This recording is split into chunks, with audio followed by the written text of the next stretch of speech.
I decided I'm going racing.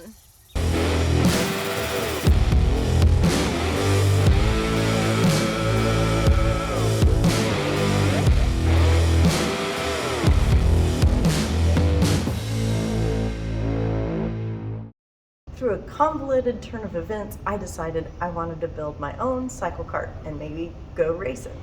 So I got on a cycle cart group, started talking to the guys that are doing the building, and they told me there's plenty of inspiration out there in Google and Pinterest. But I decided it would be better if I could see them in person and walk around them and really get inspired. So we headed to Lincoln, Nebraska to the Speedway Motors American Museum of Speed to check them out personally and get some inspiration. So what is a cycle cart?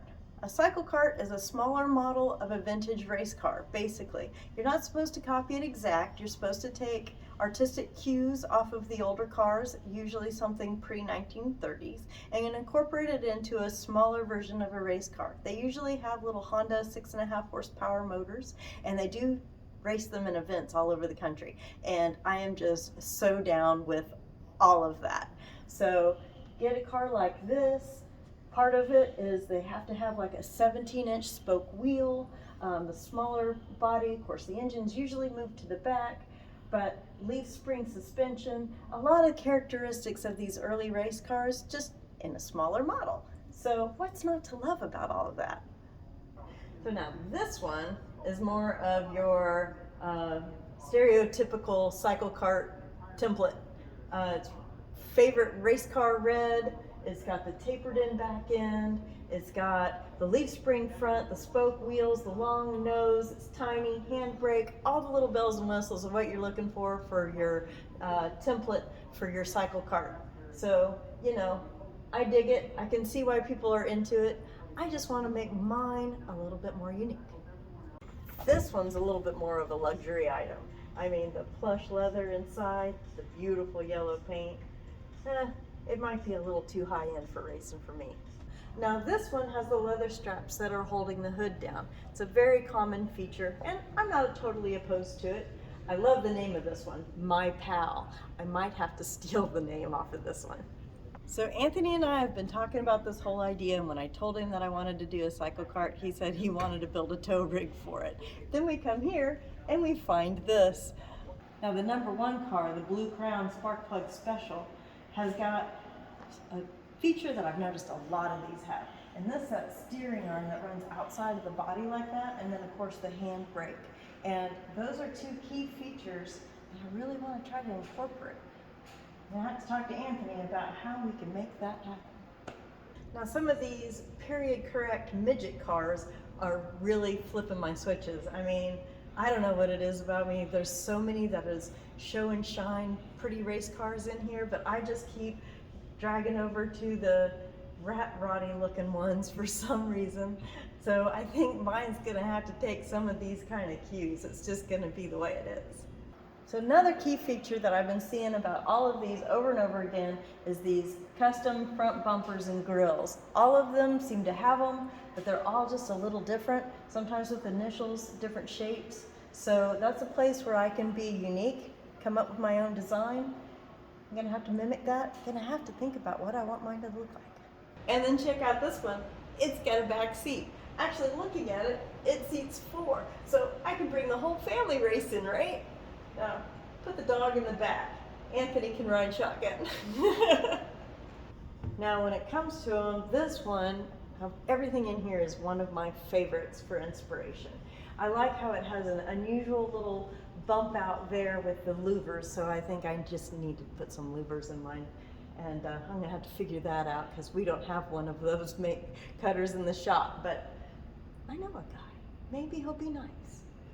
And a lot of them are using leather straps to come down and tie the hood up, but in this one, they did something really unusual with that buckle, and I really dig it. So that's something that I might have to bring in.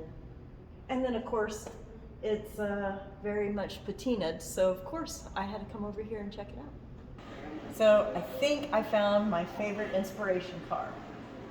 It's the Speedway Cocktail Special.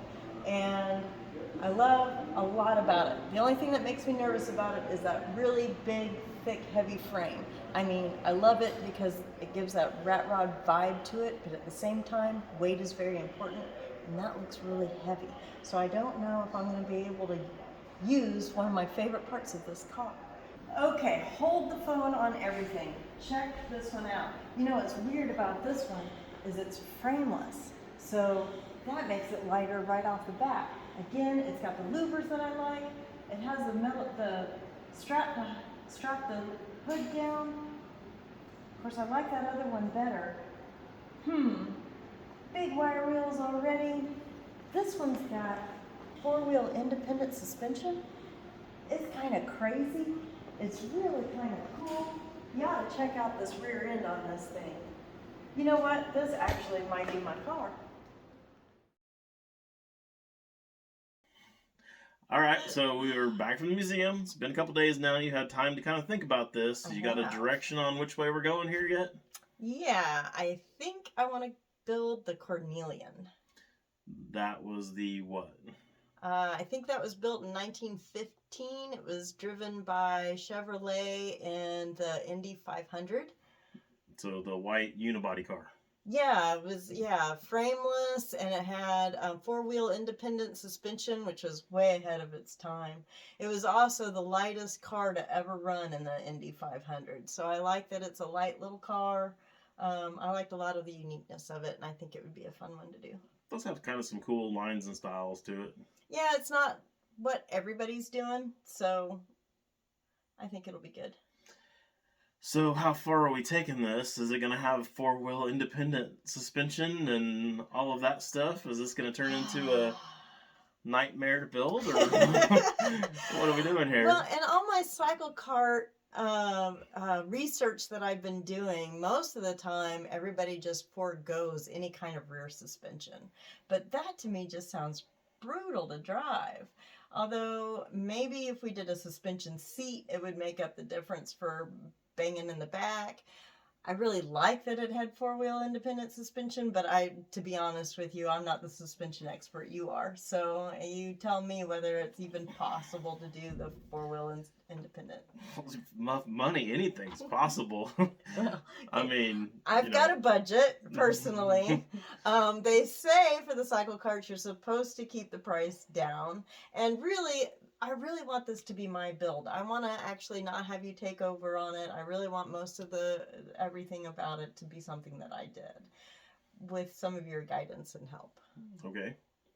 I like the sound of that. Besides the fact I know you're really busy and I want to get it done sometime this year. And if I leave it to you, then it's never going to happen. I wouldn't say never going to happen, but it's definitely not real high on my priority list. Exactly. And, so I figured I want to do it, and I think I can do it, and I'm going to have fun doing it, and but that might mean that I'm not as completely independent on the suspension as I would like to be. Okay. Well, so now what? I guess you need to start gathering up parts. You know what motor you're going to use? I do. I want to get the Predator motor from Harbor Freight one? The Harbor Freight, just the 212 cc, 6.5 horsepower. I don't want to go with the super go-kart souped up stuff. I will probably do the hop-up kit on it, give it a little bit more torque, and take off the governor and those kinds of things that they recommend doing. It's a race car. We got to make it run at least 100, right? No. I mean, I saw one of those little tiny cars that was actually a race car that they said they went 73 miles an hour in. No, no, I'm not that much of a daredevil. I do want to have fun racing it, but I don't want to kill myself. I have a grandkid now. I mean, it can't be any worse than driving your Model A. That's true. I wish I could say no, but that thing, honestly, guys, is really sketchy. It's fun, but it's sketchy. Yeah, I don't ride with her. Yeah, he can talk. He's the one who spun it out and ended up in the front yard of one of our neighbors. I never did that. It's sketchy. It's got some flaws. It's a drag Model A. It goes straight good. It goes straight. It doesn't drift worth a shit. It doesn't drift. It doesn't hardly turn. And it doesn't like to stop. But it'll go straight fast. That's what it was built to do, and that's what it does. Well, alrighty then. I guess we're getting off topic here. We are. But yeah, let's have fun building a cycle cart. Okay, so I guess if you guys are interested in a cycle cart, you want to see the build, we're going to do that here on this channel, on the Hardcore Fab channel, but all of the other stuff. And if you want to learn more about the history of race cars, the history of cycle karting, and watch me race it, then we're going to be doing all that kind of stuff over at That Rust Life, learning a lot more about cycle carts and any events that I take the cycle cart to. So be sure to check out YouTube's That Rust Life.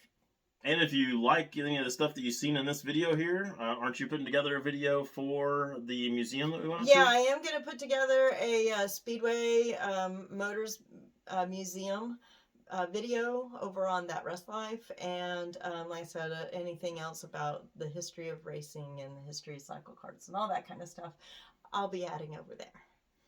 Well, guys, I guess that's about all we got for you on this video, I guess. And put you a link to That Rust Life up here. And you guys can go over there and check that out as well. And I guess we'll see you guys next time. Right on.